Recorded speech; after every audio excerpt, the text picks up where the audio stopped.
Lukas, I appreciate you coming on the show, man. Dude, thanks for having me. It's fun to be on the other side because usually I'm the one interviewing, so gives me a little break. So I'm happy to do it. How many episodes are you in? It's Squid Talk, right? Yeah, that's a good question. I have no idea. It's been one a week, and it's probably coming up on a year now. Nice. So somewhere between 30 and 40. That's I'd say. epic. Yeah. How do you like it? Dude, I love it. And some people like are in my comments talking shit sometimes. Oh, bro, only got 2,000 views on that episode. I'm like, it's not about the views, dude. It's like I just got to fucking fly to Puerto Rico and do a podcast with, Rob Oliver. I don't know if you're familiar with him.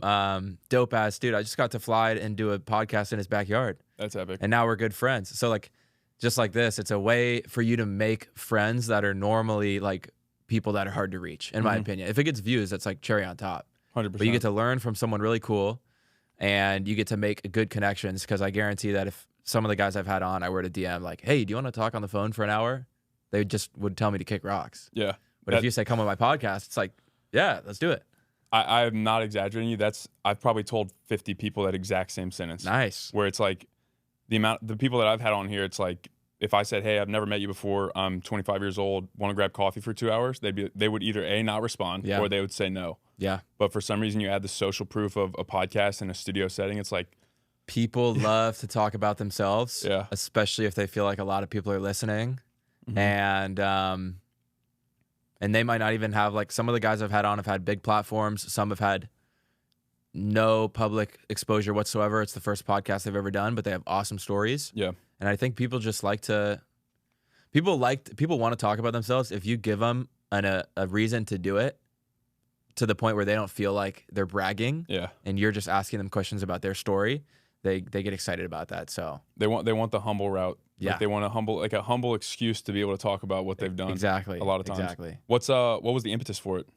The what? The impetus. Like, why'd you start it? Yeah, I was like, I don't know what that means. Sorry. U of A, bro. Yeah. Dude, literally for that exact reason, bro. I got when my social media started doing decently well, I found myself like meeting some pretty cool people, lots of young entrepreneurs. Entrepreneurship is pretty lonely, but with social media, it's not. It makes the world way smaller. It just, gives access to a lot of people. So I found myself getting to meet a lot of really cool young entrepreneurs, all different fields, all different ranges, some that have made a couple million, some that have made tens, hundreds. Yeah. So I was like, dude, I fucking am obsessed with learning about these stories. Why would I not just record it? And it'll give me more reason to do so, right? So it's definitely hard, but I'm usually flying around like 2 or 3 times a month to do in-person one. So I respect that you're doing all in person as well. Yeah. Not all in person. I do. This is like my 85th episode. I'd say it's probably 50-50. Cool. I've flown to Denver, Montana, places like that, it's one of the more rewarding. I don't know, something about it's super cool because I think people take stock of that. They're like, okay, this person just bought a plane ticket to come talk to me. There's a level of investment that would otherwise not be there. For sure. I also think you're coming at it from a place of you're equal when you're sitting in a room together. Even if like you just sold your company for $100 million, even if you're 60 years old, if I either fly out and set up a studio in your backyard or you are coming into my studio, we're equals, Yeah. Whereas if you're interviewing someone over Zoom, it's still better than nothing because you get to hear a great story. But I think you don't get to show yourself as much. So I think it's good that you're doing both. I agree with you. It's definitely I'm sure. Have you done a virtual one at all? No. See, that's good because it's fun. Like, and some of the conversations I've had virtually have actually become like legitimately really good friends of mine, and mentors. But the tangible, like not shift, like the tangible energy that you get in person is completely different. You can't make it up. I actually have a rule that I'm trying to live by is everyone that I have on virtually, I want to meet in person. Nice. And so far I'm like pretty close. So just trying to make those in-person connections. It's kind of like the meet your mutuals. I don't know if you've ever heard that, where it's like if your friends on social media, that's cool and all, but like do your damnedest to actually make that a real life connection. For sure. How long have you been doing it for? Just over a year. Nice. About one a week? Or yeah, more? There was like 3 months where I was doing 2 a week. Nice, dude. That was a serious pump though. I mean, that's because I was doing it myself really. So I had a buddy helping me to edit, but like the posting, the uploading, the clipping, all that stuff, like it gets to be a lot when you're actually doing other stuff too. Definitely. You mentioned social media earlier. So when did you start like posting on social media? I think junior year of college. Yeah. With what? Like, what was the motive? It was like just messing around. No. I mean, I've been like, I used to be like a huge nerd when I was a kid. I'd make YouTube videos, so I always liked posting stuff. And I would make like funny videos on TikTok when it first came out, but never seriously. And then junior year of college, I've started the business, and I was like, okay, well, I need to get people to know about the business. Even if you have cool clothes or a cool product, like if you're not advertising, no one's gonna know about it. So I started making lifting videos. That was like my thing, because everyone else was doing lifting videos at the time. You know, like dumb flexing, whatever. Just in the gym you're working out in college. Yeah, or like in my room. Like it's just like fitness TikTok, like people just flexing. It was like that's all it was. And that didn't work. So I made like, I talk about this a lot. I made like 743 videos, and none of them went anywhere. And then finally I switched up the content, and the first one popped off. What was the switch?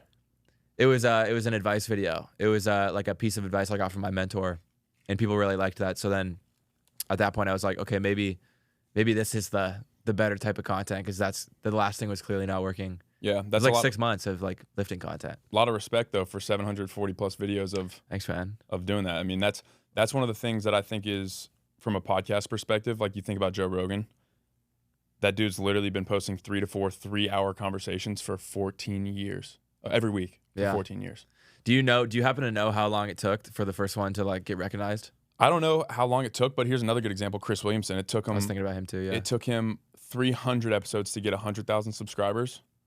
It took him 11 to go from 1 million to 1.1. So like the same amount of subscribers, 300 videos to one. It just shows that hockey stick. And I mean, I'm sure you've noticed that now since that first video, but you would have never been able to experience that hockey stick in the business or your personal brand if you didn't do the 740 videos first. Or for sure, dude, for sure. And some people get it earlier than others. Sometimes it takes 10 years. Sometimes it takes it.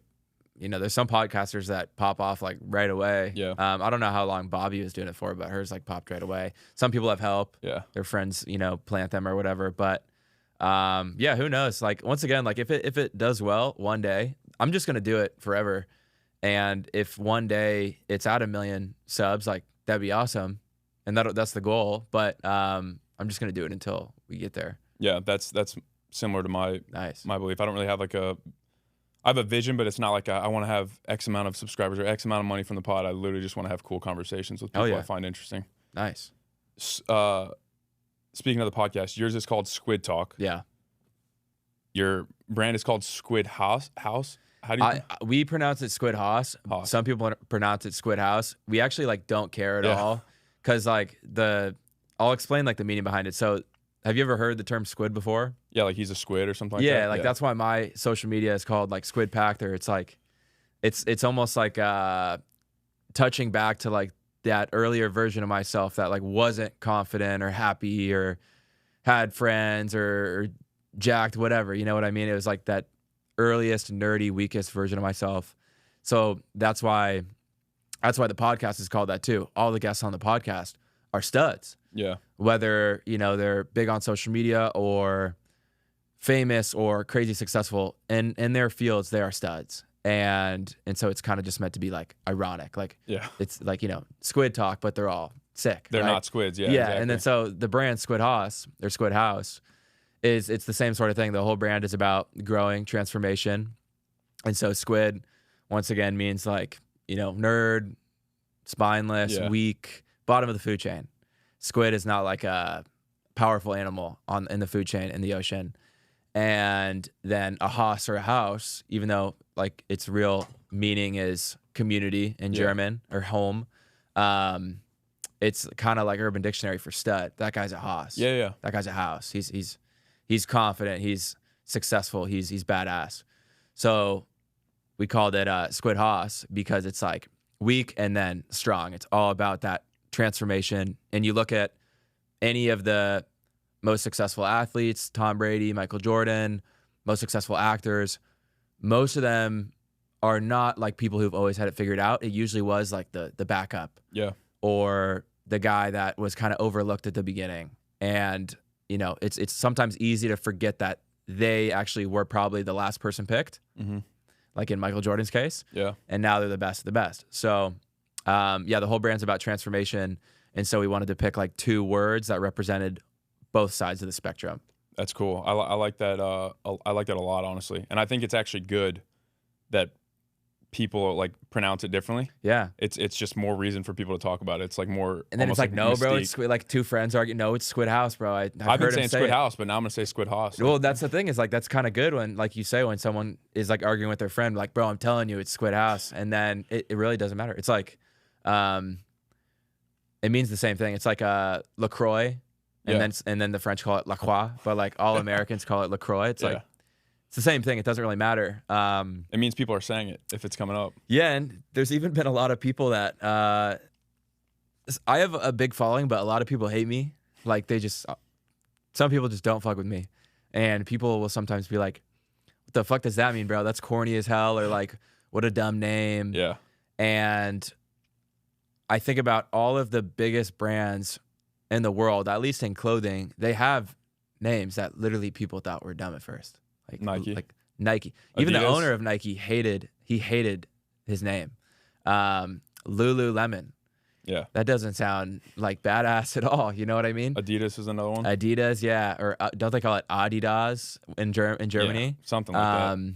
Yeah, Viore, Aloe. Like, I think it's so much harder to grow a business when you pick a very unique, different name in the beginning, but once you get it to stick, it sticks. You know what I mean? So we think that hopefully long term it'll stick. That's an interesting idea. Yeah. Now that you say that, it makes a lot of sense. Because the only thing that anybody's ever going to associate with Viore is Viore now. Yeah. The only thing that anybody's ever going to associate Nike, even though it's like the goddess of victory or whatever, it's going to be Nike, the clothing brand. And you'll never look up that name and find something. No one will look up SquidHaus and find some other, like, there's nothing even close to like it. a marketing agency or something. Yeah, exactly. Another business. Whereas if I were to, say like Warrior Athletic, like that's never popping up on SEO. You know what I mean? So it might be harder to get traction in the beginning because people might not understand it or understand why you picked it. But I think long term it sticks. Like that's how you build a brand. That's interesting. So the name of my podcast is The Tyro Experience. Have you ever heard the word Tyro? No, I was wondering what that meant. Okay, so I just thought about this. I'd never really thought about it from that perspective before. It means novice or beginner and stems from the Latin word meaning young soldier, like a new military recruit. And I'm not exaggerating, I've met 0 people that have ever heard the word before. And at first I was like, dang, maybe I should change the name. No, that's good. Yeah, exactly. That's good. That's sort of the same type of deal because now every time that anybody I come across hears the word Tyro, it's not like they have preconceived assumptions or associations. Same deal with SquidHaus. And yeah, dude, and there's gonna be people, and I've experienced this a lot, that are gonna talk shit and be like, why wouldn't you pick something else? But it's usually people who haven't picked anything. Yeah. Like I made a video the other day. If someone ever is talking shit about anything you're doing, just ask them back, what are you doing?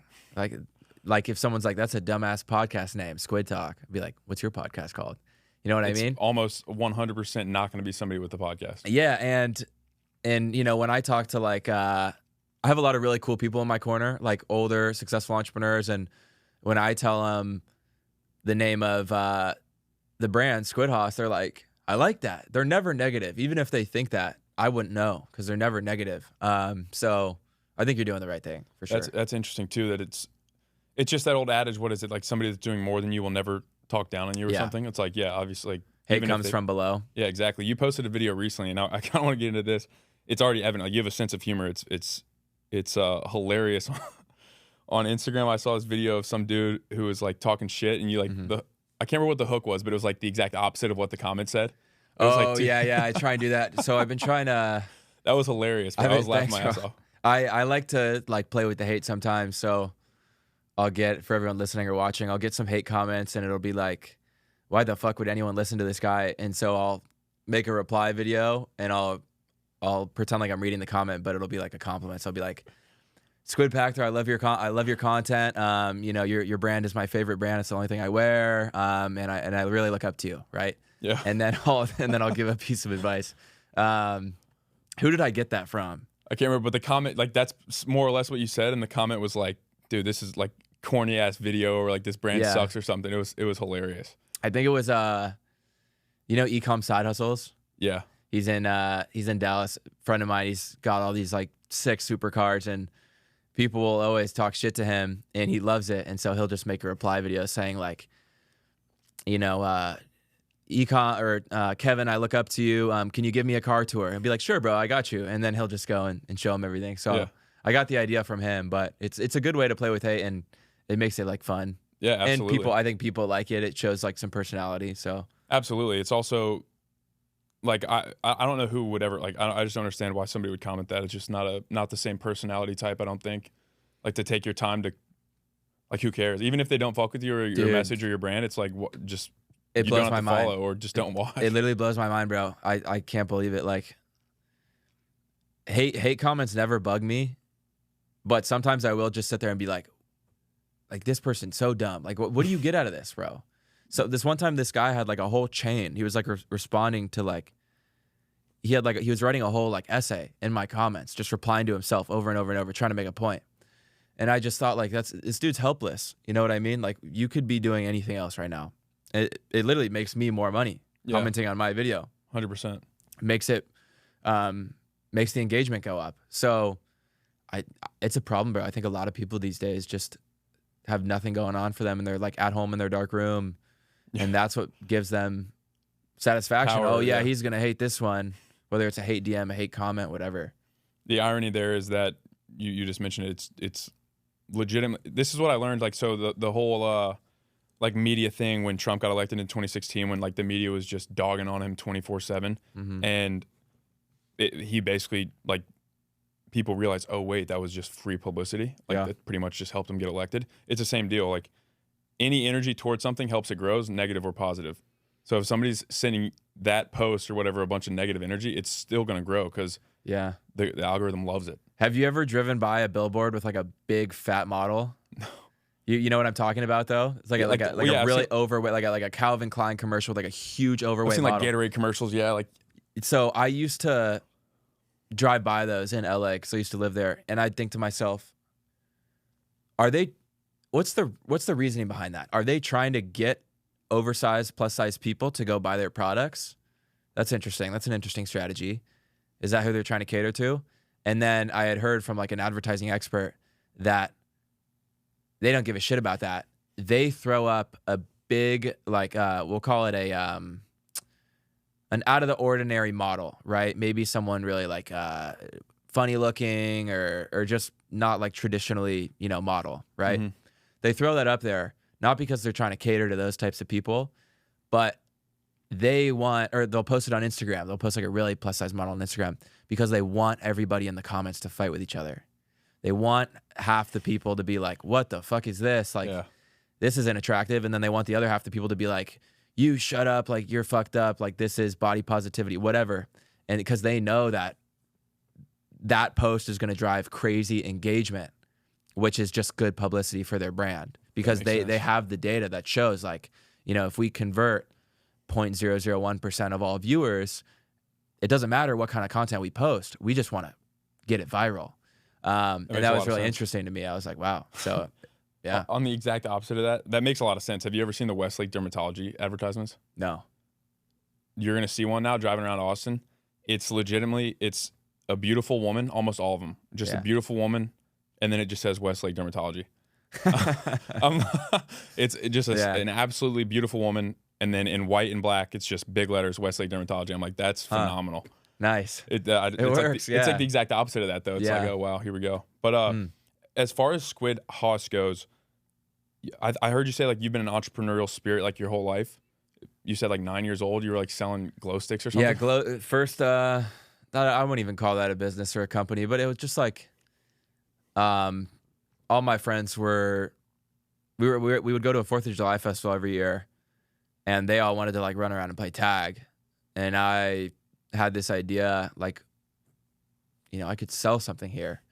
So the next year I went and I bought like hundreds of glow sticks, glow wristbands, rings, necklaces, glasses, like twirly things. Bought them for pennies. And then the next 4th of July, I hired like my brother and some friends, and we sold them. And it was so genius because, and it was just like this happened. It wasn't because I was like some mastermind, but these kids would run up and they would see us, glow sticks. They'd run up and buy them with their parents' money. And it was 4th of July. Everyone's having a good, time. Vibes are high. So parents are going to give their kids money. And then those kids are going to run around with them. And then all the other kids are going to be like, wait, mommy, I want one too. And the mom's not going to be like, no, and ruin the vibes on 4th of July. So they'll give him a couple dollars. Yeah. And dude, I sold out in like 20 minutes. Pretty good profit margins on those too. Yeah, dude. I probably spent like $100 on the glow sticks. I probably made like, I don't even know how much I made my first time. I'd be lying, but maybe like $1,000 the first time. Sold out in 20 minutes. I was like, fuck, dude, I did not bring enough. I had a whole like fucking box of them. And so then you're hooked. Huh? Then you're hooked on entrepreneurship. Yes, dude. And then, the next year I came back, did it again. And then I kind of stopped for a while. I get really obsessive. So like I was just obsessed with football in high school and I sucked. But I was like, this is... What position? Middle, linebacker and running back, fullback. Nice. But I wasn't agile at all. So I just like put my head down and rammed the hole. Yeah. Probably got a few concussions. But at that point I was like, dude, this is fun. I can make good money. That dopamine you get when you sell something is unmatched. So I was like, I want to be an entrepreneur. And then I started little things here and there, lots of failures. And then, today working on this. Did you ever have any, like, was there any draw to like the corporate or regular life, traditional life? None at all? So I've told this story before and people are like, Cap, there's no reason I would lie about it. But I, in between college, one of my dad's good friends is crazy successful and he's in commercial real estate. And I went and lived with him for 2 summers and like he was like a mentor and I worked for him and he pretty much told me like, and people talk about privilege and stuff. This is like totally privileged. Like the fact that connection was in my family, or a friend of family. Yeah. But, and that's one of the like biggest benefits of being born in the right areas is like not even just your parents and what resources they have, but who your parents know. I think there was someone that made a good video on that the other day. Might have been like fucking Ty Lopez, but OG. He would say, the OG course guy. He was saying, Donald Trump's dad connected him with all the biggest like developers in New York, and that was the biggest asset he gave him aside from the money. But anyway, so I'm living with like my mentor. And really hardcore dude, I had to wake up at like 4:30 in the morning or else he thought I was like a fucking loser. And he taught me a lot, but he pretty much said like, if you just shut up and do exactly what I tell you, you'll be worth like, a lot of money by your late 20s. Yeah. Like just shut up, put your head down, do exactly what I tell you. And like, you could be worth millions. By your late 20s, like pretty young still. Yeah. And there was this other guy that had done the exact same thing, who came and worked for this dude right after he graduated college. His name's Cody. And exact same story. This guy kind of mentored him. And, this dude, Cody, went from being his intern to like his number 2 in the company. And I think he's about late 20s right now. He's got a $4 or $5 million pad right in Beverly Hills. Nice. Or maybe it's like WeHo area. But SquidHaus, he's got 2 Porsches. Like he's got the life. Yeah. And my mentor was like, if you just shut up and do what I tell you, like you could have the same thing. I couldn't do it, bro. I couldn't do commercial real estate. I would sit there at this desk and I'd look at the numbers and it was so boring. Yeah. And I literally was like, I don't care about the money. Like I really appreciate the opportunity, but I was like, I want to go do my own thing. I don't want to have someone tell me what to do. I'd rather take my chances and like work on my own thing. And then I started my business and started social media. And thankfully it's going pretty well, but I would rather do this. I would rather be an entrepreneur and do content and all that stuff and make $100K a year than like be in finance and make a couple million a year. Like no question. Yeah. It's people look at like the financial reward and they forget about the lifestyle cost. And for some people that's a no-brainer. Some people would be like, oh, well, that's a no-brainer. Obviously, I'm going to choose the finance route or the commercial real estate route. And that's not wrong, I don't think. I think that's just different. I think there's inherently different temperaments. And it's interesting. I feel like a lot of the people that I've met and that I talk to that are entrepreneurs always had like, very rarely in my experience is it people that like wake up one day and they're like, okay, I want to be an entrepreneur. It's just interesting. That being said, I'm thinking of like two people right now. Dietrich Mateschitz, do you know who that is? Founder of Red Bull. Dude, he worked for freaking Unilever. Is like he sold like soap. He was like marketing for like a soap subsidiary of Unilever, selling soap until he was like 41, and then just decided he was going to be founding Red Bull. And he died worth like $40 billion. Yeah, and now his kid's raking in a $500 million check a year from dividends. It's crazy, and they're all self-funded. I'm pretty sure, no investors. He owned 100%. They're not public. Like it's crazy because their margins are so crazy. Yeah, well, it's just interesting. Like I just thought of that as I said that last thing. There is obviously a dichotomy because he's a exception to that rule. He worked a regular job until he was 41 years old. But in my experience, at large, people always have like this inherent calling towards entrepreneurship or towards like a non-traditional life. 100%. It's like a black sheep thing. It's maybe even like somewhat ADHD. I think most of the, one of my friends is the CEO of they're probably worth like $700 million. He's 24. And two things really stand out in my mind about his story. Number one, when I asked him like, what's your secret? He goes, Pakter, this is my 11th business, bro. 11, like not all of them were like legit. Maybe one of them was like a glow stick. He said he sold shoes and then he started the college marketplace and then he rented out garage space and then he started an app and now obviously he's the CEO of FanFix and he pretty much just said I failed over and over and over and over, but I always knew since he's like, and it was really strange because like in my mind I always was super confident because I was like I'm gonna be something one day, but nobody else could see that because there were no results there. But he said also, there's no chance that I'd be good at anything else. Like that's all I wanted to do. Like when other kids were hanging out playing or whatever, like I wanted to start a business and that's what I was doing research and trying to do. And he said, if I couldn't be an entrepreneur, like I'd probably suck at everything else. Yeah. I think the same of me. I don't think I couldn't do it. I have a lot of respect for people that can go the more traditional route and still be very happy and content. I'm not saying that's the wrong way to go about life at all. I just couldn't do that. Yeah, it's like I said, I really believe it's just an inherent difference. Yeah. Do you know who James Dyson is, founder of Dyson? No. I keep mentioning these founders. Have you ever listened to Founders podcast? With just R, founder with the R? It's called Founders. No, I don't think so. Dude, I'm like an evangelist for it right now. I've probably pumped 50 episodes in the last 2 months. It's insane, especially as a young founder. Cannot recommend it enough. James Dyson founded Dyson vacuums. Yeah. Which at the time, and I think maybe still is, it was like the first of its kind. It was the first like bagless vacuum. And the reason I bring this up, you mentioned your buddy with 11 businesses. How many prototypes do you think James Dyson made before he sold his first Dyson?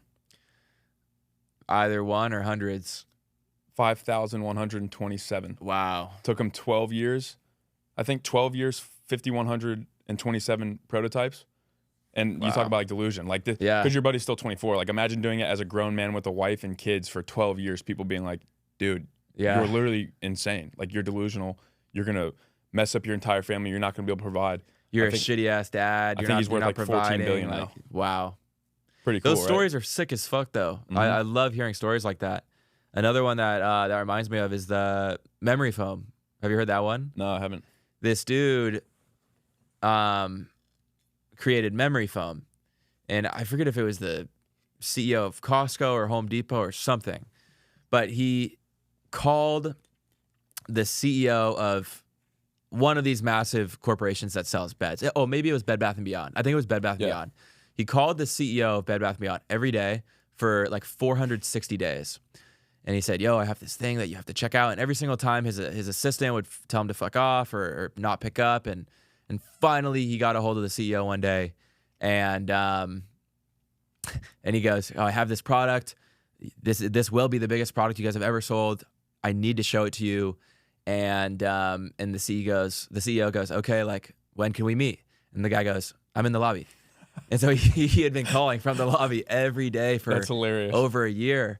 And finally, like, the guy checked it out, and bro, it's memory. Everyone uses memory foam now, and he's probably a billionaire. I don't know his exact net worth, but yeah, it's one of those stories that you're like, that's badass. And that's what it takes. 100%. You have to, hopefully you don't have to go through that, but you have to be willing to do that for sure. Yeah, Jeff Bezos says big wins pay for many experiments. Yeah. So, well, honestly, I'm curious. What are like what's the lesson in these stories for you? Like, how do you internalize those stories and like the lesson that you derive? I don't know. I think you just have to, I think not giving up, obviously that's so, tacky and overused, but not giving up. I think a lot of people actually do have great ideas, but they give up after like a couple weeks. I made a video about this the other day. Meek Mill had been rapping for 13 years before he actually got like some serious money. Damn, right? I didn't know that. Yeah, he'd been rapping since he was a little kid, and now he's one of the, best rappers, right? He's multi-millionaire. And it's not just about entrepreneurship, it's about anything. If you think you're going to be a pro athlete or an actor or whatever, all the stories are almost always the same. It's like, no one gave me a shot. And then I just kept doing it for years and years and years. And then finally someone did, and I was ready. And once again, if you're lucky, it doesn't take that long. But I think you have to go into it with the idea, like, you can't be afraid of that it's going to take a long ass time. Yeah. It might take me, I think I'll do it a lot quicker, but it might take me 5 to 10 years to get this company to a level that I'm really happy with in terms of like overall value. Hopefully we can do it sooner, but you have to like love the process. You have to love the process. Yeah, because if you don't, you're not gonna make it. Yeah, there's that old adage of like a man who loves walking will walk further than a man who's walking to a destination. Or something like that. That's sort of the same deal. I love the idea. I'm assuming you know Hormozy, you follow. Yeah, Hormozy. for sure. Yeah, he always talks about like horizons, like time horizons, and I love that that idea in terms of if you can just expand your time horizon, like that you're actually doing the thing, then it's failure's not a thing. Like it just it's all data points unless you compress the time horizon and you stop. Yeah. So up until the time that you stop, if you can push that as far down in your life as you can, then everything is a data point. So like, because SquidHaus, I don't know if you want to like live and die and be doing SquidHaus when you're 80 years old. Even that becomes, whenever you exit that or whatever happens, that becomes a data point for the next thing too. And that thing becomes a data point. It's all data for sure, unless you quit. Well, there's two things that are interesting to think about. Number one, we're all going to die anyway. So someone said something the other day that it might have been the same kid, Harry, fanfics guy. He said, we all lose. Like, we're all gonna lose. Like, everyone's afraid of failure and losing and looking like an idiot. We all lose at the end of the day, no matter what.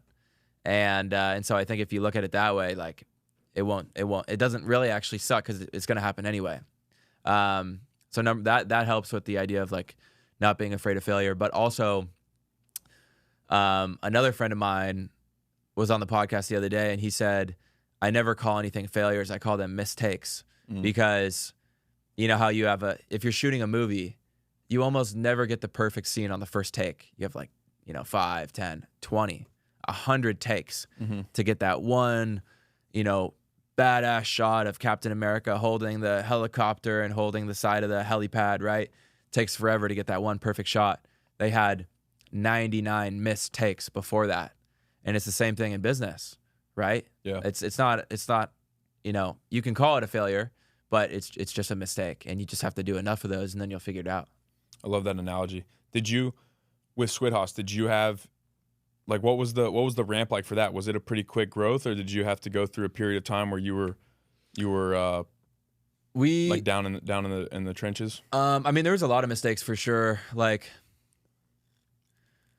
I started the social media because I knew that was going to help with sales at the beginning. So SquidHaus came before.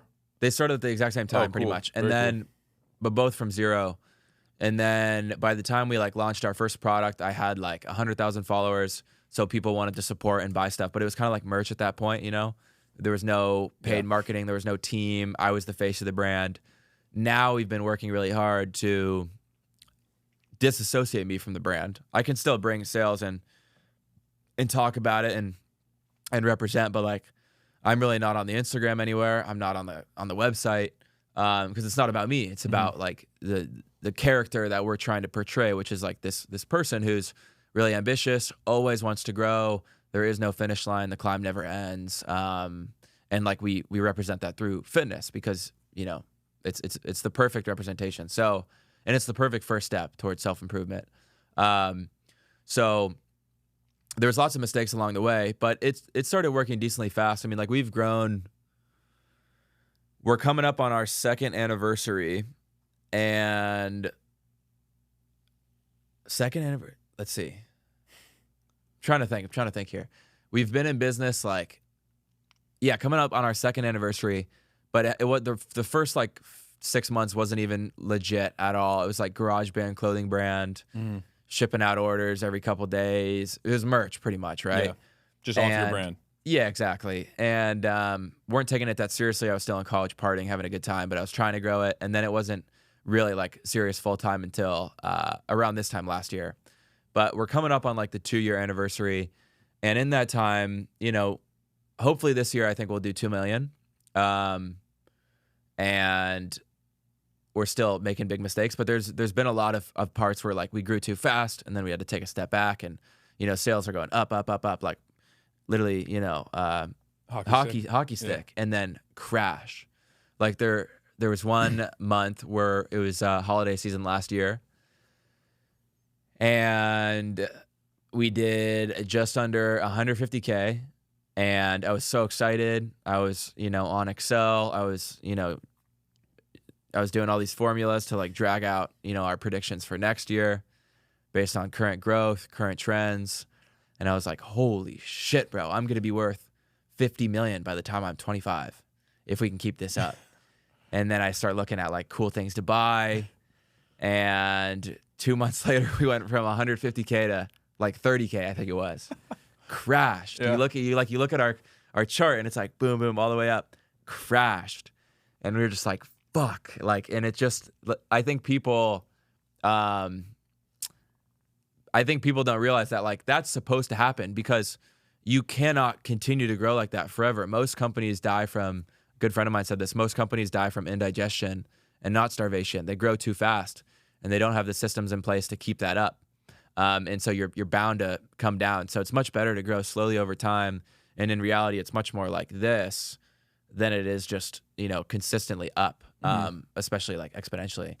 But we're figuring it out as we go. Yeah, I mean that's the thing. I mean, you're still 2 years into it. Like, yeah, if when you talk about, I mean, because it's very cool and it's inspiring and motivating to hear that the growth has. I mean, that's pretty quick, regardless. Like 2 years to get to that much that's pretty incredible. But you're still learning. Like you're still like a young entrepreneur. It's still a young company. So the amount of mistakes, I'm certain that's not going to be your last mistake, or whatever your last mistake is not going to be your last one. I fuck up all the time, dude. Dumb mistakes all the time. And right now what I'm trying to do is just really focus on like hiring the right people, because I'm not really good at anything. I say this all the time. Like the only thing I'm good at is telling a story. And if I can tell a good enough story, then I can get great people to like buy into that vision and want to help. Because they're going to be the ones that take the company to the level we want. Yeah. I'm just kind of trying to like enable that. You know what I mean? Like I'm not a good designer. I'm not good at editing. I'm not good at creatives. I'm not good at anything, honestly. Just telling a story, but that's important. Like we perceive life through stories, so that actually is incredibly important. I think that is a, what would you say? That's a common trait between most like visionaries. Like visionaries tell stories, or at least they get people to buy into the story that they're trying to tell. I'm curious, starting a brand in college, that's obviously not the norm. There's very few people that do that and then actually do it with a level of sincerity and intentionality that's like where they're actually putting themselves out there. I know people that have done like they've dipped their toe and then it's like they don't fully invest in it because then they can kind of write it off if it fails to their friends. It's like, oh, well, I was just messing around. Yeah. Did you get slack being like the guy in for college? For sure, dude, for sure. How's that little shorts brand doing? That's what people said all the time. I was like, bro, fuck you guys. Even after it was like big, like it's still like we're nowhere near where we want to be. But you know, even like 6 months ago, I was visiting some friends in San Diego, and we were like taking an Uber to go out. And there was this girl in the car with me, and I hadn't seen her in like 6 months since we graduated college. And what did she fucking say? She said some shit like, "Oh, how's your brand go? The shorts, right? The shorts." And she's like, how's the shorts thing doing? And it was like, what's it called when you talk condescending? Down? Like it was wasn't condescending. Like intentional. It probably wasn't intentional. It was condescending. Maybe it was intentional. And who knows if it was intentional or not, but it sounded condescending. Yeah. Oh, shorts. How's that going? And I was like, I mean, we just hit $1 million, so like, it's going pretty well. And I was like, what are you doing these days, by the way? She goes, oh, I work at a restaurant. And I was like, nothing against doing that. Yeah. But I was just like, I wasn't surprised. Yeah. But that stuff happened for so long. And then after a while, a lot of people, switch around. They're like, yo, proud of you, bro. This is awesome. Congrats. Looks like you're killing it and stuff. And here's the thing, though. I'm able to look at it retrospectively, and I'm not mad at anyone who makes comments like that, because how are they supposed to know what you're thinking, right? If you're starting a business and you in your mind genuinely believe, like, I'm the man for the job, I believe in this idea, I believe that this is going to change the world, or this is going to help improve people's lives, or this is going to give people confidence, or this is going to make them look better, or this is going to make working out easier, whatever your business is, in your mind, you have this whole, 5, 10, 15-year vision of why what you're doing is important. But I think people get like very spiteful when others talk shit and kind of like look down on it. But the reality is, like, how is that person supposed to see and understand what you're thinking? Especially because people don't like to talk about and explain what their idea is or what they're trying to do. So you can't like be upset at your mom or your brother or your teacher or your classmate or your friend at work, your colleague, for maybe not understanding, because like, how are they supposed to understand if they're not you and they can't see in your head? Do you know who the artist Mike is? Have you heard of that guy? Artist Mike? Yeah, his name's Mike. He's like a singer, rapper. No, I'm not sure. I'll stop name dropping now. But no, this is good. Yeah, he has a lyric. The reason I say it's like, it's my vision, how could you see? Yeah. And it's the same deal. It's like, it's exactly that. It's in your head. And a mentor of mine says this, which I love, because I would consider what you exuded and like through college, the reason you are where you are now is because you exercised willpower. Yeah. His definition of will or willpower is the ability to hold a vision in your mind to the like without without considering or without letting external like opinions infiltrate. If that does that make sense? Because like sure. These people have these, oh, Lukas is doing this, but like, why isn't he doing this? Or like they have these little like jabs or whatever. Like your ability to hold that vision in your mind to the like exclusion of all those is why you are where you are. I think you need that. And I think, but once again, like a lot of people will get really upset that their friends or family or people around them aren't supportive. But my point here is like, how are they supposed to be supportive when they don't understand what you're trying to do? For me, I had a couple racks in my college apartment that had like shorts on them, and I can show you a picture after this. There's just like a couple clothing racks, shorts, couple hundred pairs. On those pictures, that would be cool. Yeah, I by the way, another thing, if you're a young entrepreneur, take as many pictures and videos as possible. I didn't take enough, and I really regret that. And it's because it's not exciting or impressive in the beginning, so of course you don't want to like, you take a picture of the nice new car you got, not the beat ass one. Yeah. But then you look back later in life like, fuck, I wish I had pictures of that to compare it. So that's another point. But from the outside looking in, when I'm not showing up to the pregame and people are like, yo, Pakter, where are you? And I'm like, oh, I'm working on the business. They're probably thinking, what business, bro? Like, you got fucking shorts on like a big like clothing rack in your room. And so they don't understand. And they probably made some comments or talked some shit because they're like, bro, what is Lukas doing, bro? Like, this is a waste of time. Because on the outside, it does look like a waste of time. And that's totally fine for them to think that, because they just can't understand. In my mind, I'm thinking, okay, well, if I sell a couple thousand of these, then that gives me the ability to go and bring on like a real designer, and he can make us some real stuff. And with some real stuff, we can do 10x this next year. And then we can start bringing on some actual insane talent and grow from there. But no one can see that. So I encourage people not to be spiteful of those who maybe weren't the most supportive in the early days, and hold on to that, because it doesn't do you anything to hold on to that anger. If anything, that holds you back more, and it's really not their fault. Yeah, and it's also a good thing. Yeah. In a way, in my opinion. Look at it as a good thing. Yeah. I mean, because now I'm thinking, I wonder if you would continue, because to me it's just fuel. Like you have like the intrinsic motivation, but like there's no need to discard, like that's fuel. Like the fact that all these people are like SquidHaus is an awful name, or like what, like talking shit, like it's all just fuel. Bro. Yeah. It's like actually like when you hear people say stuff like that, I remember my mom's boss. I sat down with him because I like respected him. And I asked him like for some business advice. He was like the head of marketing or something. I think he got fired, but he was like the head of marketing at her company. And I sat down with him. My mom set up a meeting. She's like, you should talk to this guy, whatever his name was. And he goes, I think that's a terrible idea.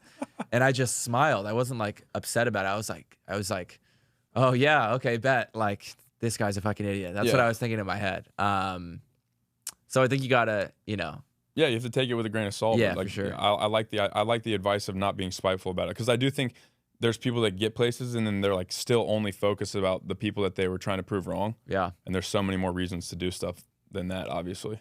It's okay to use proving people wrong as motivation in the beginning, whether it's if, your friend wasn't supportive, maybe you got cheated on, maybe your parents doubted you, maybe your teacher said you were never going to amount to anything. It's okay to use that as fuel and motivation in the beginning, but there comes a time in your life when you actually need to let that go in order to move on and become your best self, and you need to stop doing it for them and start doing it for you, because it's not about them. I think it's use whatever you want in the beginning to find that motivation and get that drive, but hopefully if you're lucky, you realize that sooner than later. It's like, I'm not doing this for them because then I'm forever their prisoner. I'm doing it for me. Yeah. And I started grinding my ass off on a lot of stuff because I got cheated on, and I was like, I'm going to fucking become as big and rich and successful as possible. And I was like, bro, this isn't about her. It's about me. But you needed that. Like there's the analogy of the what do you call them? The rockets. Like when they're going to space, the amount of fuel that you need to get off the ground 100% is like hundreds of X times the amount of fuel that you need to like get like when you're up there. So it's the same 100%. deal. You start shedding that weight, and then you can kind of just glide. Mm-hmm. Not just glide, but like you don't need all that extra baggage and fuel, which I think a lot of people, because this is actually a great point. I've never thought of this analogy before, but like when a rocket goes off and then it starts shedding stuff, mm-hmm. like when it gets to a certain place, it like drops things for a different weight. I think some people hold on to that stuff, and then the rocket like starts going down instead of shedding it and continue to rise. Yeah, and there's gonna be people in your life, and hopefully there's gonna be people in your life, whether it's friends or family or colleagues, that are gonna try and hold on to you, and at a certain level, like if you're trying to just grow, if that's your priority, if you're trying to grow and get better, they're gonna be holding on and like you said, dragging you down, and you need to be okay with like letting go of some people. And it's sad sometimes, and it's it's your boy from high school or whatever, but like you can't grow if you're trying to pull people up with you, and they're just like dead weight essentially. Yeah. So similar vein, a question just came to mind, because I'm sure that's probably part of it. But like, what's one of or a couple lessons that you've learned about yourself through the entrepreneurial journey? Like, what has that revealed to you about you? Interesting. I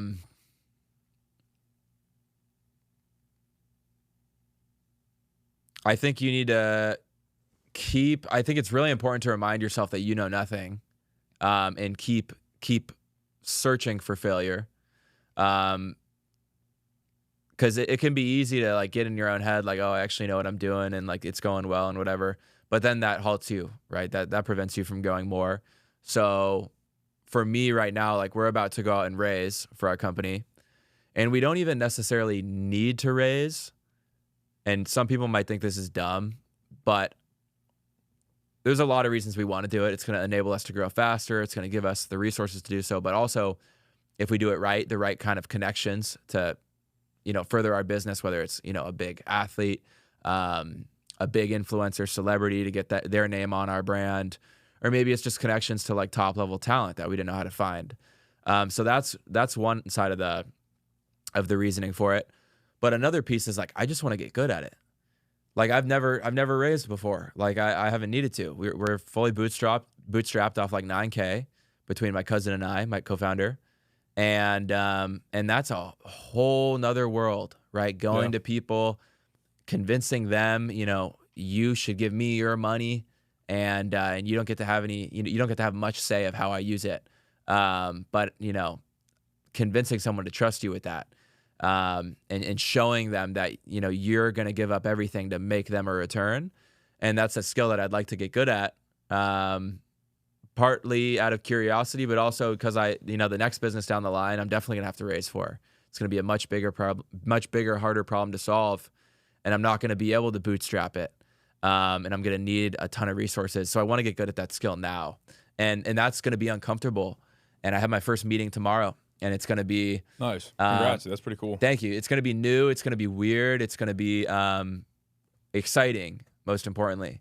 So yeah, that's a good lesson I've learned recently, is like continuously trying to put myself in situations that I have never been in before, just to become better. Because it's gonna build up my character long term. 100%. I think it's like maybe it's like a feature, not a bug of like human nature, that people don't do that. Like it's because uncertainty is danger. Yeah.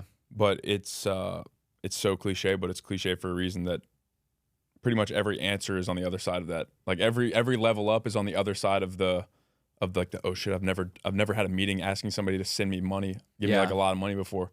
I've never built a pitch deck. I've never launched a brand. I've never posted a video on Instagram or TikTok or whatever it is. Like a lot of the answers and the level up, at least in my life thus far, and people I've talked to, are on the other side of those things. Yeah, and I just it's good to remind yourself, like, what's the worst that could happen? Like, you hop on a couple of meetings, you get embarrassed, you didn't prepare enough, and then you go and you get a little better. And that's the thing, is like, I'm just going to do it until I get really good at it. And, it might take me 100 meetings or, 500 to get the amount we want. But that's cool. Like, I don't really care how many it takes. I'm just going to do it till we get it. And it's interesting because, like, that you're going to be so much better at the end of it. So like, what's stopping you from doing it? It is going to be uncomfortable, and it's going to be a lot of work, and it's going to be hard. And you might actually get left, like you might get left out of the room. For sure. You might. And I have a story about that actually. I know a guy who, him and his co-founder or partner at a wealth management firm, their first pitch to a big company, like for like 401k or whatever it was. Yeah. They legitimately got, I think it was like a 6-minute pitch. It was four deck slide, I think. And the guy was like, we're not doing this. Get out. Like, you basically just wasted our time. They have over 350 billion under management now. Wow. So it keeps coming back to it. Do you watch the Diary of a CEO podcast? Yeah. Did you see the Reid Hoffman one? No. They just posted it. Really good. I haven't even finished it yet, but he was saying how like they went and pitched their company to Blockbuster, and Blockbuster, same thing, laughed him out of the room. And then, they killed him. Like, Reid Hoffman is founder of Netflix? No way. Yeah. Dude, I didn't know that they pitched to Blockbuster. Yeah, they were like, Wait, you could absorb our company for $50 million, and Blockbuster guys were like, get the fuck out of here. And they fucking killed them, literally killed them. It's not even a thing. Yeah, I think it's out of business now. Yeah. Right? So yeah, but that's the thing, is like, I think if you embrace that kind of stuff, you embrace the idea of like, all right, I'm gonna go do this, and I'm just gonna go into it with the attitude like I am gonna get laughed at, but that's cool, that's fine, because that's part of the process, and everybody's had to do that. Yeah, there's nobody that hasn't had to go through that, that's now in a position later in life that gets to be the one listening to you. Yeah, absolutely. There's another analogy that I love. I've asked this question twice in the last 2 days, so it's top of mind. When you were like 8, I don't know when people start walking. I think it's like a year or something. Yeah. Let's say when you're a year old or 8 months and you're learning how to walk, when you fell, did you get pissed at yourself? I don't know. Probably not. I would assume that you didn't, because you weren't a conscious human being at that point, but also you had never done it before. Yeah. It's like, why would you get pissed at yourself if you've never walked before and you fell? Why would you get pissed if you fell? It's the same type deal. That's how I've been perceiving or framing things in my life, where it's like, I'm just trying to walk here. And why? Because then when you accept the fact that it's totally warranted to get laughed at for doing something dumb that you've never done before, it makes it a lot easier to just walk through the door anyways. Yeah, and it's a new skill, like anything, like learning how to ride a bike, learning how to skateboard. No one knows how to do it right away, and people are going to laugh at you when you fall off the skateboard or the bike, but like, it's going to be hella fucking fun once you can figure it out, know? So that's the way I'm looking at it. Yeah. Yeah, that's pretty awesome, dude. What's your favorite part of like the business, of like running a business? What's your favorite part of that life? My favorite part the biggest problem I have as a young entrepreneur is not that I don't have the answer to a problem or the solution to a problem. It's that I don't know what I don't know. So what I'm always actively trying to do is get a hold of people that are a level above me. So if I'm doing $1 million a year or 10 million a year or 100 million a year, I'm looking for someone that's one level above that, right? Or two, maybe, if I can get a hold of them. But in general, I think the one level above is actually more useful. It's more useful if you're doing $1 million a year to find someone who's doing 10 than it is to find 100, because they're just too far ahead of you. It's not relatable. Those problems don't fix your solutions because they're too big. But so I'm always trying to get on the phone with people who are like fucking killing it and just like pick their brain, ask them questions, and just say like, what did you wish you knew? Or what was that one thing in the past couple of years that changed everything? And like 3 guys in particular that I've become introduced to and have been really helpful are the founder of Comfort, which is the fastest growing clothing brand in the country right now. They're going to do 100 million this year. And the founder of Kill Crew, who I started my company because of him. DT or Colty Raw? Colty. No way, dude. Yeah, we've been DMing a little bit, and sweet. He's, dude, this is a whole nother thing. But so Colty, and then Grant, founder of Built Basics. Okay. And they've all been so helpful. Like Colty, shout out Colty if he's watching, literally was just sending me voice memos the other day on like, yeah, by the way, make sure you watch out for this. If you're going to switch to a new 3PL, like this is like, be very cautious because these guys nickel and dime you here. And to be honest, if you have other options, I would go there. Bro, I could be this dude's direct competitor in 2 years. And he's just given me sauce. And I just think that speaks very highly of him, because I think that he knows that in order for him to get to the next level, he needs to get that same kind of advice from the people that are above him. There's a lot of people that try and keep everything to themselves. I'm not going to tell you, I'm going to gatekeep. And I just really don't like that, because just like I'm getting insanely valuable information from a guy like him, I need to be very conscientious of doing the same for people a level below me. Like a friend of mine is creating a brand right now called Honey Plus. And it's like, I met with him okay, yesterday. yeah, awesome. Ross? Yeah. So, and I love the idea. It's awesome. It's, it's like healthy pre-workout honey essentially. And, I've literally got one out there actually now that I've said oh, that. no way. Let's go. Awesome kid. And he was like calling me the other day, like asking for advice on something. And I was just trying to be as helpful as possible. He's like, oh, this is really helpful. Thank you so much. And I even need to do a better job at doing stuff like that, because sometimes it can be annoying because you're like, I don't have time for this shit. Like, I got my problems to worry about. I'm still trying to figure out my problems. I can't help you with yours, but you're always going to have problems. And I do believe in like things making their way around if you do good. So I think, in Colty's situation, he knows that he needs help from some big people to get to the next level. And I thought it was really cool that he was willing to give me help. So I love being a student and like seeking out and talking to people that are just like exactly where I want to be. Like Hudson, for example, Comfort founder, bro, in Miami, making millions, bro. He's got the fucking life. He's in his late 20s. And when we were on the phone, he said, isn't it exciting?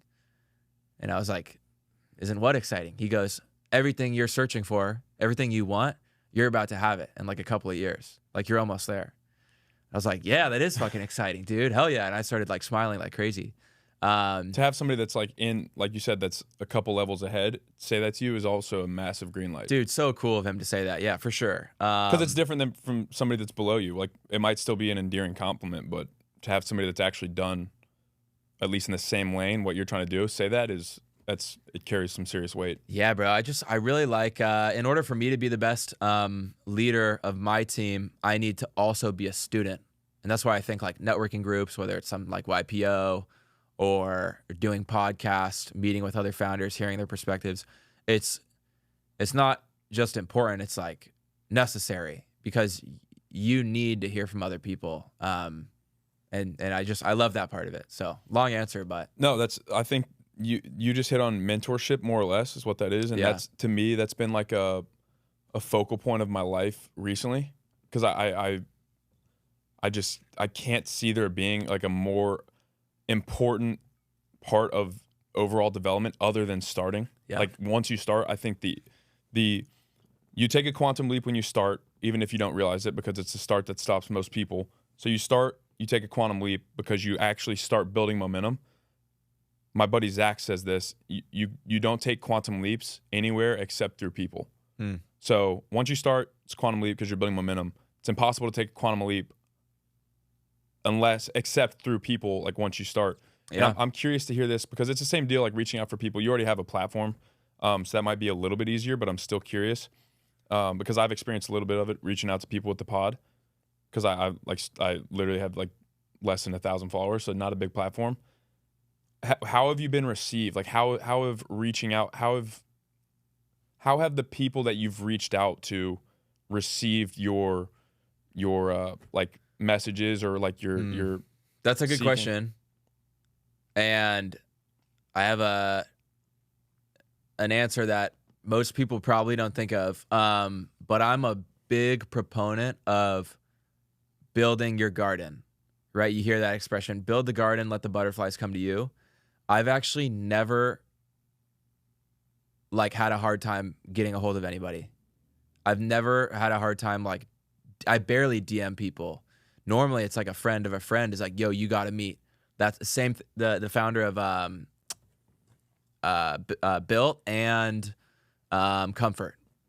Both times, a friend of a friend, yo, you got to meet this guy. And so I spend all my energy and time building my garden, right? And for me, that's my content, talking about my journey, trying to be as authentic and helpful as possible. Not only talking about the wins and the successes, but the, you know, more importantly, the failures. Like the other day, making a video like, yo, dude, I just got fucked. Like we're gonna lose $60,000 this month because our manufacturer screwed us. Or simple stuff, bro. Yeah, the other day I fucking, if you guys thought you like said something embarrassing to a girl, like I texted my ex like this song "Take Care" by Rihanna after I got cheated on. I said this made me think of you. And I was like, bro, I just say that shit because number one, it makes me feel good. It makes me less embarrassed and more confident to talk about my failures, even if they are like epic failures. But also, I think authenticity is so rare these days. If you're able to open yourself up to the world and put yourself at risk, I talk about this all the time. Sure, a lot of people are going to try and take a stab at you, but a lot of good is going to come your way too. And the good is going to be actually more beneficial than the bad is harmful. You think about like if you're in an auditorium, right, in high school, everyone judges everyone in high school.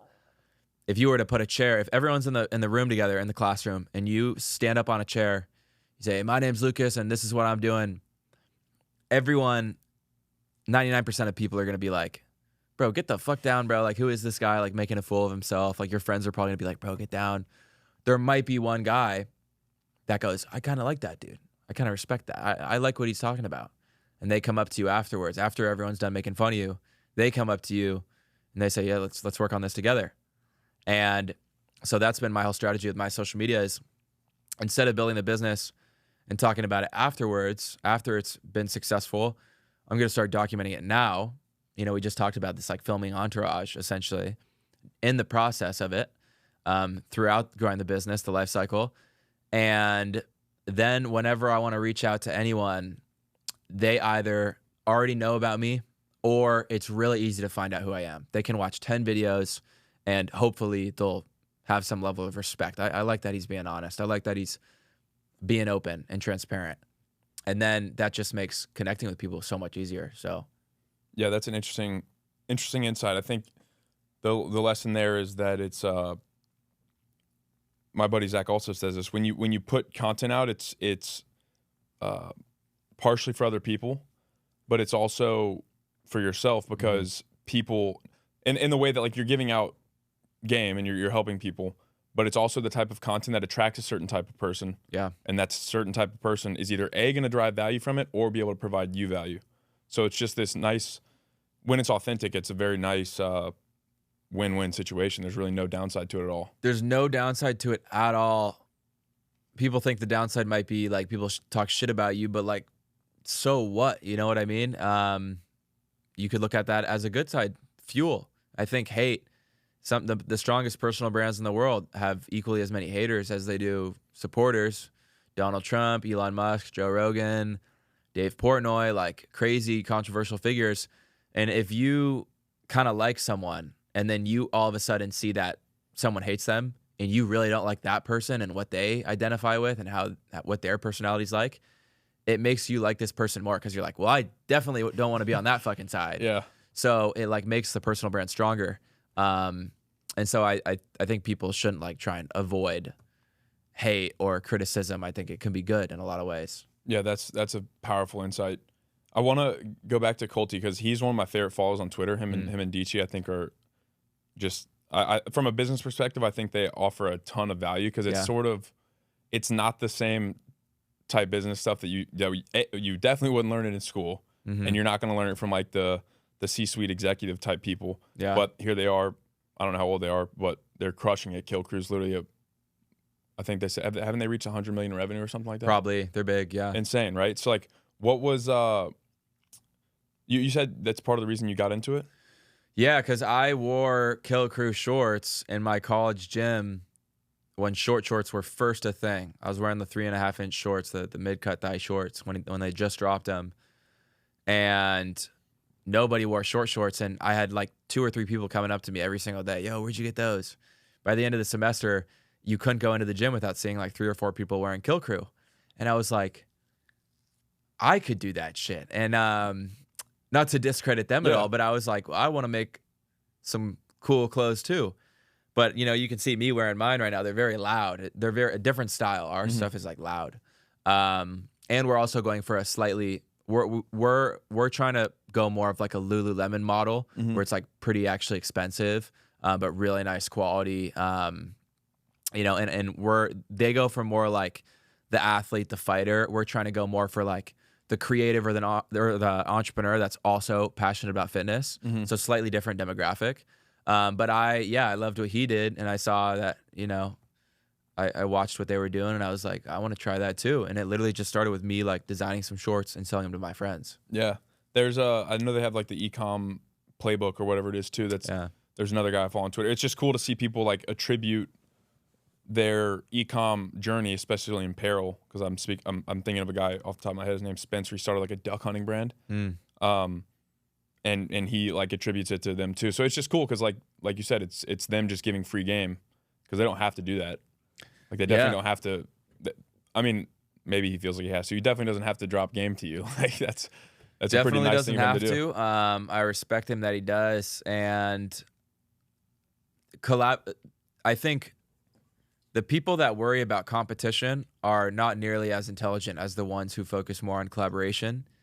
And the businesses that are always worrying about, like, you know, who's right behind us, who's catching up. You can't focus on what's ahead of you if you're worrying about what's behind, right? You can only focus on so many things at a time. And who knows what'll come of that relationship. I told him I'd love to have him on the podcast. He was like, yeah, fuck yeah, let's do it. Maybe they want to invest in us. Maybe we do a collab one day. Who knows? So yeah, the future obviously don't know what's gonna happen, but yeah, once again, definitely like I might give some kid advice one day and he fucking smokes my ass later down the line. And I'm not gonna be butthurt or upset about that. I'm gonna be like, yeah, maybe it's my time. My time has come. You know, hang it up. But yeah, that reminds me of 2 things. I've always loved this about Apple ads. So if you watch like, I mean, you remember like these like Microsoft tablets or whatever they were. Yeah. The ads were always like faster than the iPad, better this than the iPad, better this than the iPad. But then if you look at an Apple iPad ad, it's literally just the iPad. They don't mention anybody else. And so that's exactly what you're talking about. They're in the front.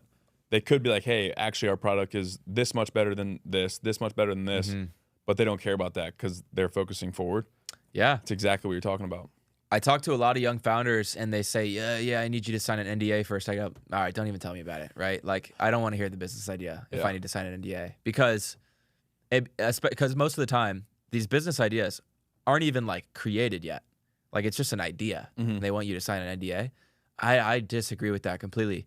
I think if you really do believe, number one, that your idea is game changer and you believe that you're the only one that can make it happen, or you believe that you're going to do it the best, which is what you should feel like, because you should have the most amount of confidence in yourself. Tell your idea to everyone, right? Like, give yourself a more of a reason to work harder, right? If I tell you I'm starting this new company, it's actually going to be in my favor to talk about it. Like, some people might think, don't tell my dad used to always tell me, don't tell anyone your idea. People are going to steal it. Because I think someone stole one of his ideas when he was trying to start a business at one point. And I feel the opposite, because I feel like if I'm starting a business that I believe in, a new one, let's say 5 years from now, if I go tell everyone, okay, I'm going to do this, and this is like the objective of it, and this is why we're going to do it better than anybody else. If it actually is a good idea, people are going to try and copy it. People are going to try and do it themselves.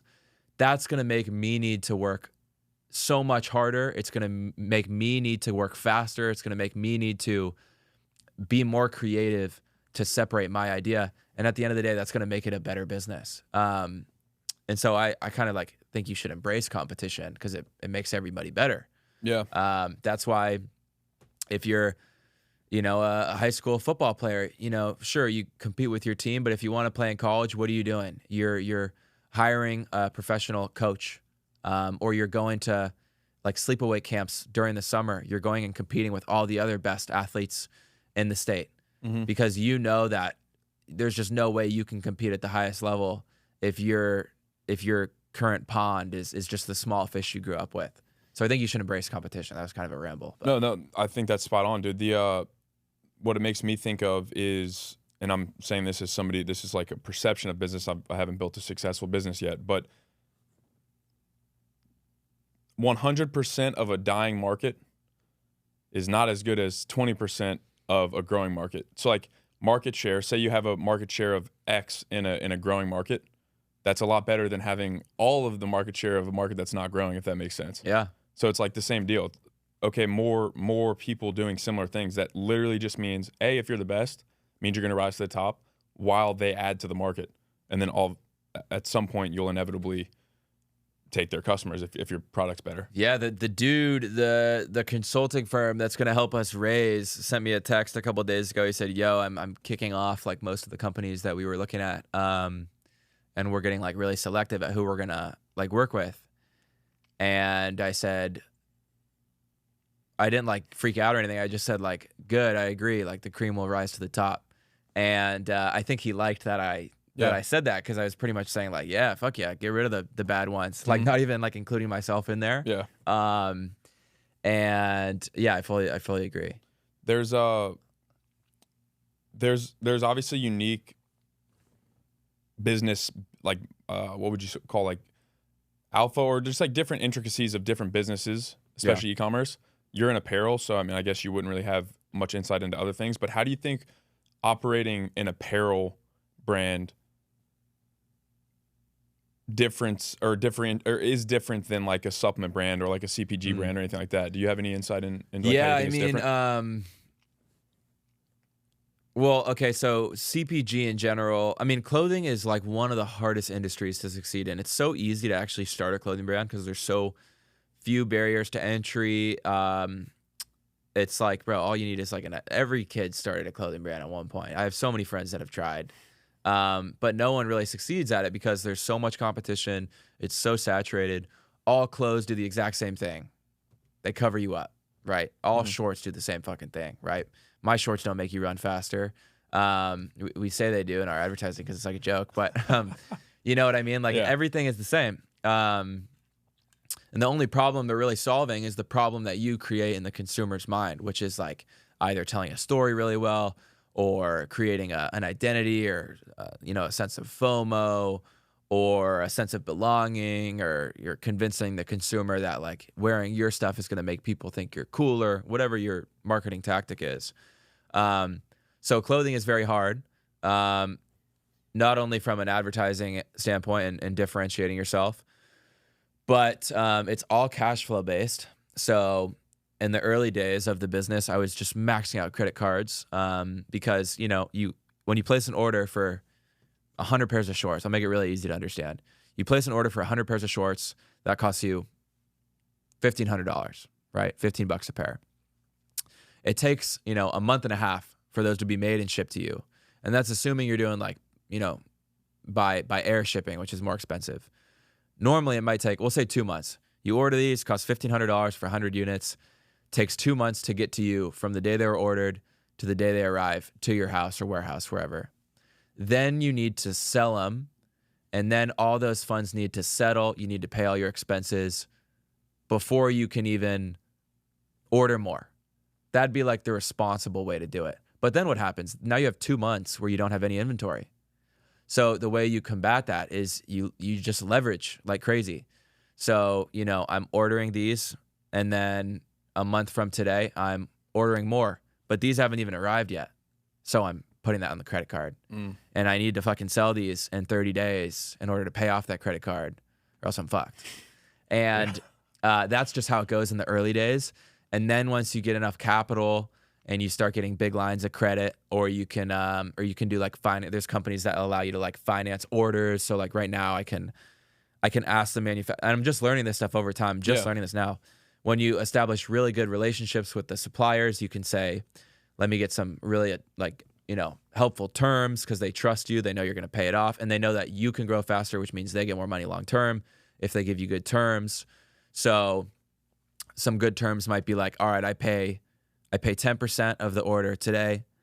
Once the order arrives, I pay another 20%, and then I have another 60 days to pay the other 70%. So like the manufacturer actually allows you to sell it. So that's like a deal with the manufacturer? Yeah, Oh, interesting. with the manufacturer. And that just comes with like long history and relationships, and they're not going to just give that to you like right out of the gate. No, like the new manufacturer we just started working with, like we'll be lucky to get 50-50, which means you pay 50 up front, you pay 50 when it arrives. So but you hope to like build a relationship and like have for sure. mutual Yeah, respect. like if I can show them, hey guys, every time like you make great quality stuff, we have great marketing. Every time stuff gets in, we sell it in time.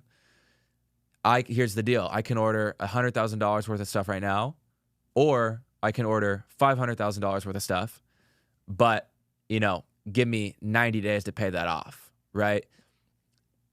That's, if they trust us and they think that we can get it done, that makes more sense for them to do that, right?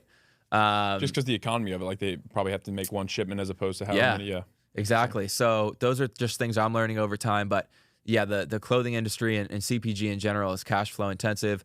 Another big problem is it's very seasonal. So, I ran into this problem last year.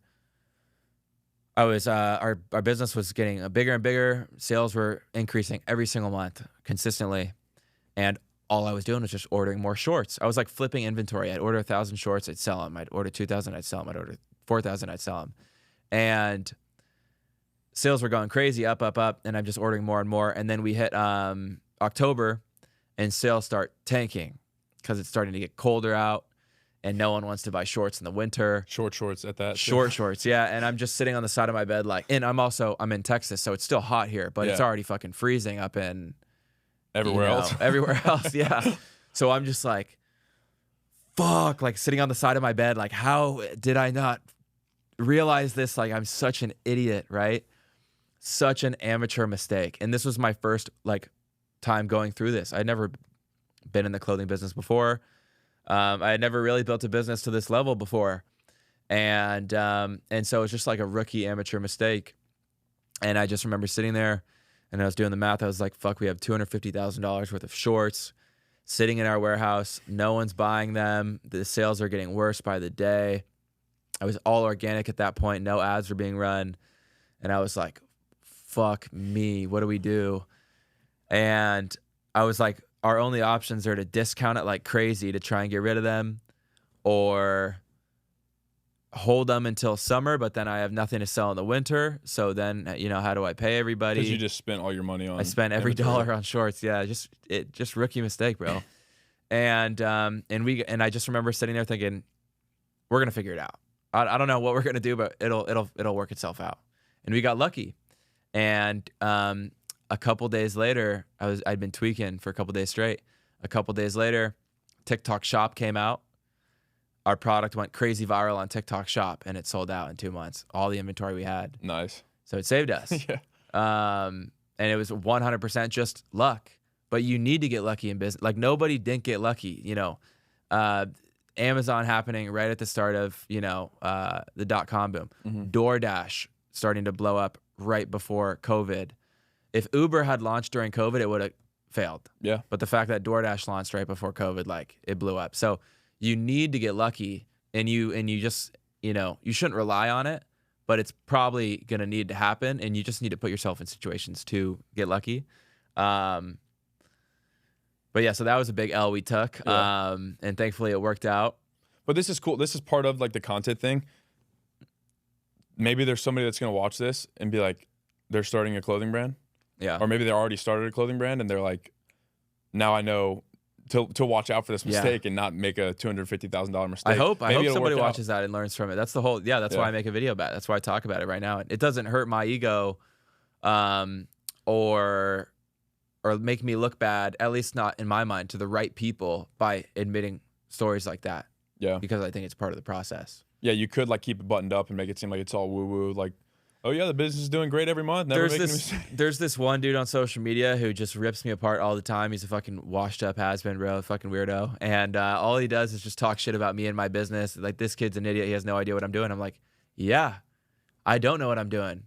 Anybody that tells you they know what they're doing is fucking lying to you. They're trying to sell you a course. Like, even like the guy I had on the other day who's built a $100 million company. He says, I have no idea what I'm doing, because every single day is a new problem.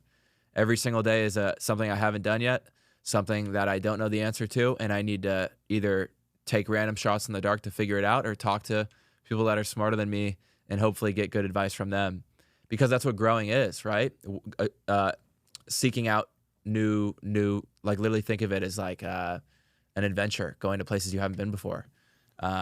So where did you cultivate, or where did like the belief and the faith originate? Because like you're talking about like continually doing things that you don't know how to do. This moment you spend $250K on shorts, you're like, oh, it's gonna work out. Like, where did that come from? Was that something your parents instilled in you, a mentor, or something you read? Where did that come from? I really like the story of the Chinese farmer. You ever heard that one? Mm-hmm.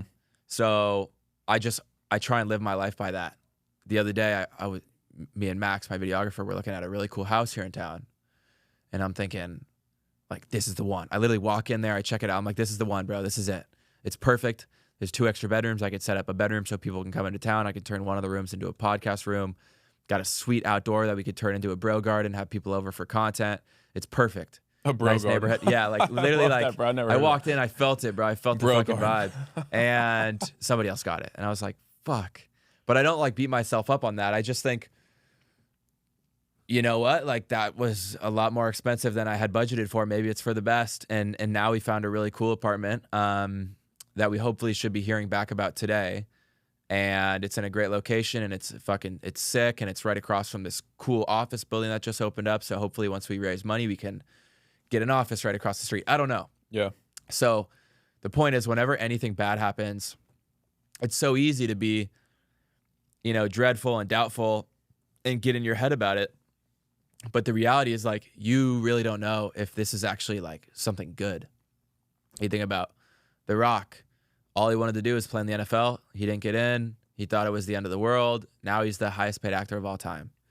Dan Bilzerian, you know, whatever you want to think about him, he does have a badass life. Yeah. He wanted to be a Navy SEAL. He thought that was like his calling. He went through Navy SEAL training twice, didn't get in. They kicked him out because he was like reckless and surprise. Didn't listen to authority. Yeah. And the moment he goes, fuck this, bro. Like, this is bullshit. You know, this is corrupt. It's like my life. What do I do now? He's Dan Bilzerian now, right? Yeah. You know, everyone knows who he is. So the point is, like, yeah, everything, you just don't know if it was good or bad in the moment. So whether it's that shorts thing happening or, you know, getting cheated on, it seems like the end of the world, but it might actually be exactly what you needed to learn from a big mistake or to open up a door that you didn't even think existed. So I try and always think that way. That's awesome, dude. I think that's such a powerful mindset. There's it's the idea of like, it's not an obstacle in the path. It is the path, or like it's not a rock in the path. It is the path. So that's sort of the same type deal. I love the story of the Chinese farmer too. That's a powerful story. Oh, one more thing. sorry to interrupt. No, go ahead. I think, we talk about recording this whole thing. For everyone watching, like, I just hired a videographer. He's literally, his job is to follow me around and like record us building this business. And that's because we have, number one, we have faith and confidence in ourselves. But how cool are these stories to talk about after? Like I love talking about that story. I almost fucked up big time. And that makes it like entertaining. And so when that stuff is going on, happening in the moment, or even like something happening right now, I just think to myself, like, once we get past this is going to be an awesome story. This is going to be like the end of episode 7. Wow, fuck, now I got to wait a week to find out what happens in the next one. And it just makes for so much cooler and more interesting of a story. So you got to think of it like a movie. 100%, dude. I saw a post about that literally this morning, probably 30 minutes before I came here. Hormozy, something about him, or a post he posted where it's like, if you try, you'll either win, which is obviously like you'll succeed, which is a win, or you'll have a cool story, which is also a win. Yeah. So it's pretty much, if you frame everything as a win-win, it pretty much is a win-win. For sure. That's a powerful mindset shift. What's man, I love that. I'll probably watch that clip back. That's good stuff. What's next? Like what's the next thing for SquidHaus for you? Like what are the things you're focusing on? Going all in on the personal brand. So how many followers you got on TikTok? I don't have TikTok. That's a good question. A little over 400K. Oh wow! So you're like almost. What are you total? Like total? Probably like 500,000 because I have like 80, I think, on Instagram right now. I have so many. I never get held up on regrets and stuff. But dude, if I had been posting my same videos on TikTok when Reels first came out, and the only reason I didn't post on Instagram was because I didn't want to annoy my friends, which is so dumb now because I barely talk to any people still. But if I had just posted my TikTok videos on Instagram, I'd be at 1 million followers on Instagram. And followers don't matter, but how much farther would my business be? Chinese farmer though, who knows? Maybe. Yeah, who knows? So yeah, growing the personal brand as much as possible. That's why we hired this dude right here, Stud, to just document it. He's also really good at. He's like a creative director as well. So I don't even have to. I no longer have to like worry about making content. I can just be me, focus on building the business. And he'll make sure that it gets recorded, and he'll cut it up and make sure it looks cool. Have like the vision and like the creative vision behind it. Exactly, nice. Yeah. And he's really good at it. So, doubling down, going all in on the personal brand, for the business, trying to just scale like crazy this next year. And then long term, I wanna start many more businesses down the line. I have a folder on my computer literally called Business Ideas, and I have every once in a while I'll fucking rip a cold brew, and I'll feel like Bradley Cooper from Limitless, and I'll just fucking sit at the computer for like 6 hours grinding out a business plan on like what the market is and what the idea is and why I think it can have potential. And so my long-term goal is I kind of want to do what Elon Musk does for his companies, where he's like actually he's not even the CEO anymore of most of his businesses. He has like teams in place. He has people running them, but he's kind of like the figurehead for a lot of them. And with my own personal brand and YouTube, I hope to combine like the goal is an Alex Hormozy style platform with a Jake Paul style platform and serve as like the best, most authentic, most balanced entrepreneur. And I think that's really important because you have a guy like Alex Hormozy who I respect a lot, but his life isn't that fun to the normal person. I think he said like, once again, utmost respect for the dude. I think he's a stud. I started content because of him. Yeah. But I think he said one time like, I don't want to have kids because I just want to work. I was like, bro, I want to have like 6 kids, right? Yeah. And then you have someone like Jake Paul, who I also really respect, and he's crazy entertaining. But I think if you morphed the two of those, and you showed growing the business and you also added entertainment in there, it would be extremely valuable because there's a big problem with the education system right now in our schools, right? No one teaches entrepreneurship really that well. And if they do, it's pretty boring. Yeah. And so the whole goal with our YouTube is every single video is going to have this perfect story-like flow where it starts off with, us on a yacht partying, doing something sick, because that's the packaging, that's the clickbait, that's the thumbnail. And then it's like, okay, we're going to be going to sit down with this billionaire, or like friend of mine, Joe DeSena, founder of Spartan, and he's gonna tell us how he built his business. And it's just gonna go back and forth between awesome, fun, inspirational entertainment. Wow, this is fucking sick. And then also like, wait, that was actually really helpful. And just give like a cool, you know, third party perspective of like the journey. Yeah, that's an interesting mix. The Jake Paul Hormozy. I've never thought about that, but that would be because it's. I mean, Jake Paul's obviously mega entertaining and savvy at business, savvy at providing entertainment and getting paid for it. But he doesn't talk about the back end. Yeah, exactly. Hormozy talks pretty much only about the back end. Yeah, and pretty much lives only the back end, to be honest. But yeah, that's an interesting mix. That's exciting. What's have you guys like started any of that yet, or is that just like just moved in yesterday? Where you know the first video is probably gonna be me in our empty new apartment, and I'm just gonna be like sitting against the wall, like if this doesn't work, I'm fucked. That's probably what it's gonna be titled. They're like, if this doesn't work, I'm moving home. Yeah. And then the second video will probably be like, we have a couple ideas, like 24 hours to meet a billionaire, or you know, 3 months to raise $3 million. Like we're gonna make the videos like entertaining and grabbing, but also educational and like showing how I'm trying to accomplish. I'm gonna set crazy hard goals. That are almost like unrealistic. And if we don't hit them, that's fine. Yeah, my mentor says that realistic should not be in your vocabulary, which is interesting. I agree. I think we're like pushing hour 30 plus. I got one question. I don't think I've ever asked this before. It just came to my mind. What's the best piece of business advice you've ever been given? I really haven't been given that much good business advice, to be honest.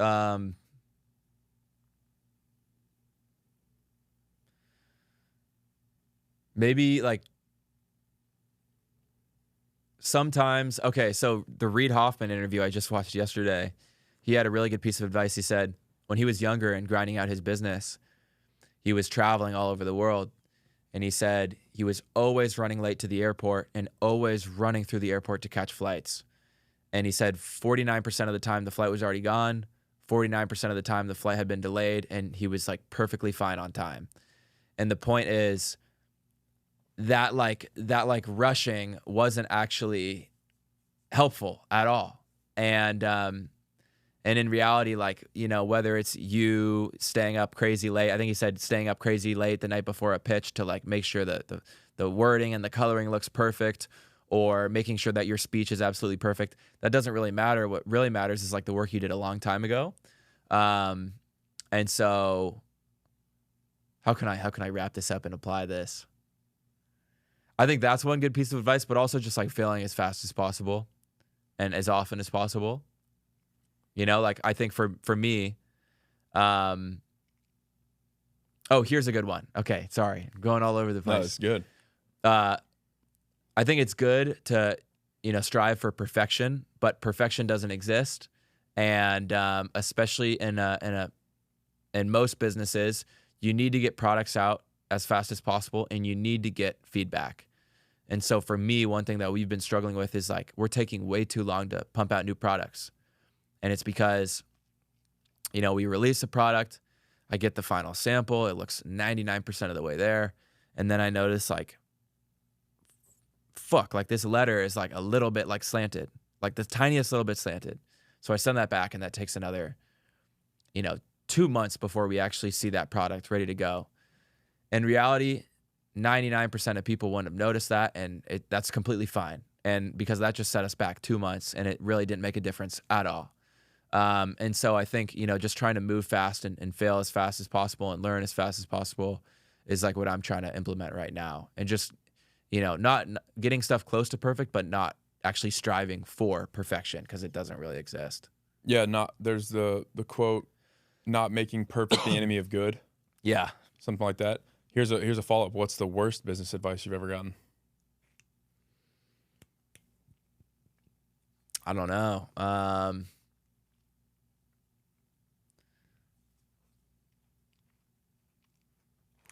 Very, very simple, but it was just like probably my mom's boss saying like, "Don't do it," or that's a dumb idea. I don't know, bro. I think that's iconic. You have to listen to. You can't listen to anybody, bro. Even someone that has credibility and has good advice. Like I think a lot of times you just have to fail and learn on your own. because you're like, it doesn't really help you if every time, you know, you have a problem, like you're taking advice from others, if you're not making those mistakes yourself. Maybe failure is bad. This is the worst advice I've ever gotten. Yeah, I love what you just said though. Like the gut reaction of somebody telling you don't do it is the worst business advice you ever got. I love that because have you seen the movie Bleed for This? I have not. With Miles Teller. No, is it a good movie? Yeah, so it's about this boxer, and he's like a world champion boxer, and he gets fucking hit by a car, and he gets like paralyzed from the neck down. And they're like, "You're never gonna walk again." And he's like, "Well, I need to fight again." And they're like, "You're never gonna walk again." And dude's a nut job, and he starts like literally training, and like there's videos of him doing like bench press with like this fucking neck brace on his head and shit. And it was like incredibly dangerous and risky, but that's all he wanted to do is fight.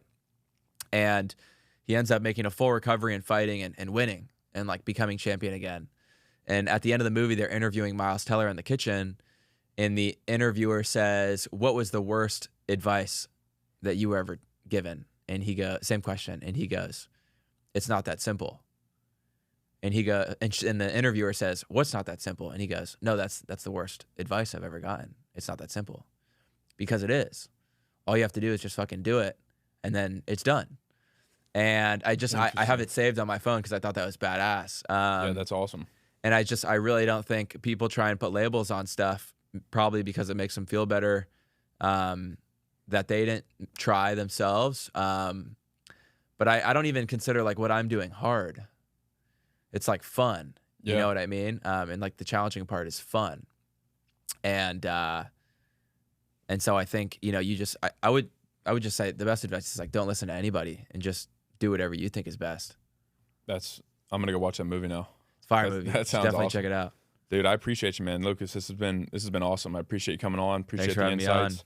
Thanks for taking the leap to do your own thing and sharing the story, man. It's inspiring. Oh yeah, let's go. Appreciate it. Yes.